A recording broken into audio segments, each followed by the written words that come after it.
This is Edna Campos Gravenhorst. She's a close friend of mine. She's Chicana, and she wrote this fantastic book, Té de Canela, which translates as cinnamon tea. And as I told Edna at one point, this book actually helped me survive the flu about a year and a half ago.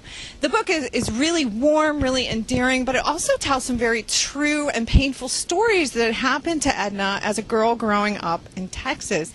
And then give me a little bit of a summary on the story that most sticks in my head for some reason is about the ballet class. Oh, okay. I'm glad you brought that up because really, I mean, it still affects me today. Matter of fact, today when I go out to a very large group of students or professionals, you know, there's always that little thing in the back of my mind, that little thorn in my heart that says, you don't belong here because you are Mexican American.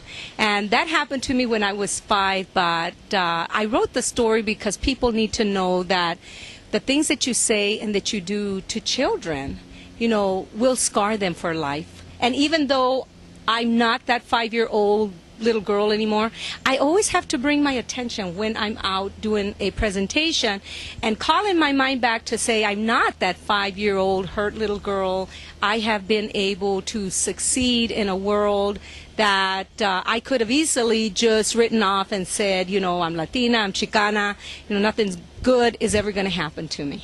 Now that was something I was going to focus on is, you know, I know you so well. I know how you talk about your identity being Chicana. A lot of people may have become very bitter about this, but you've actually taken it, I think maybe as a personal mission to just kind of make people aware. How was it that you didn't become really bitter about this? Well, because, you know, I have to say, as I tell my nephew, Jose, who, you know, we were having a conversation, and he was telling me about someone, and he said, oh, that's really a really bad person. And I said, Jose, I said, one thing that I have learned throughout my life is nobody is all good or all bad. And so we do some things that are spiteful and mean, but hopefully we learn from those experiences, and it makes us a better person. So that's what I did. The situation that you're talking about when I was 5 years old is that my mother went to enroll me in ballet class. And even though the people at the table knew my mother by name, told her, we're sorry, Mrs. Campos, but we don't accept Mexicans. So they didn't even give the pretense that there was another reason. They actually directly said this to you? Naomi, this was 1960. Think about it. So things were still very much segregated. Also, I wrote Té de Canela because people think that segregation has always been just black and white. And no, it's been, you know, brown and white. It's been Jewish and, you know, other American groups. And so segregation takes place for a lot of different reasons. And and sometimes it's not color. It could be maybe you're poor.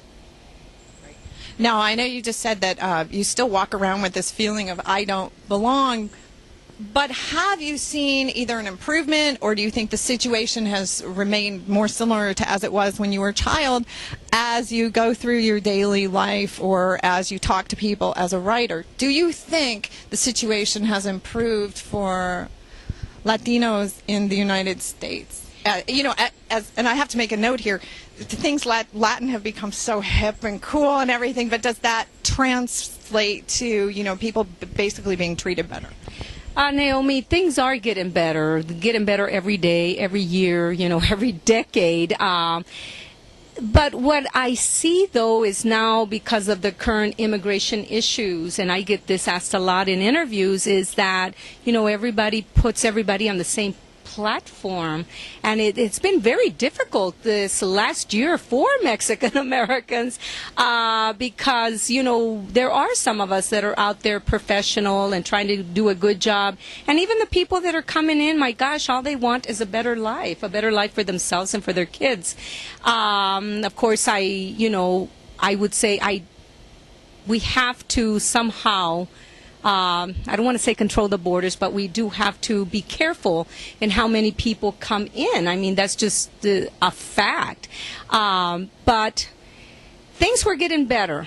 And then all of a sudden, with the immigration issue, it's just like, my gosh, we're back, you know, to 1960. What are some of the things that people have said to you or that you've noticed that makes you say that because, I mean, do you think you're treated like you're an undocumented immigrant sometimes? What has happened to you? Give me an example. Absolutely. Matter of fact, somebody got in my face very recently and said to me, Edna, I hate it that people have to call themselves Mexican American, Latino Americans, African Americans.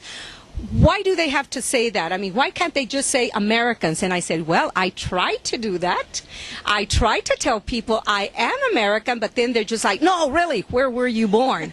So, I mean, it's, we're trying to get there, but there's still a lot of people that are trying to hold that back, Well, thank you for sharing this perspective. I'm sure a lot of people will be interested in it. And I'll put information at the end of this interview so you can see where to buy this book. Really, it's a fantastic book, and it will really touch you, and parts of it will make you laugh as well. Thank you. Yes, thank you.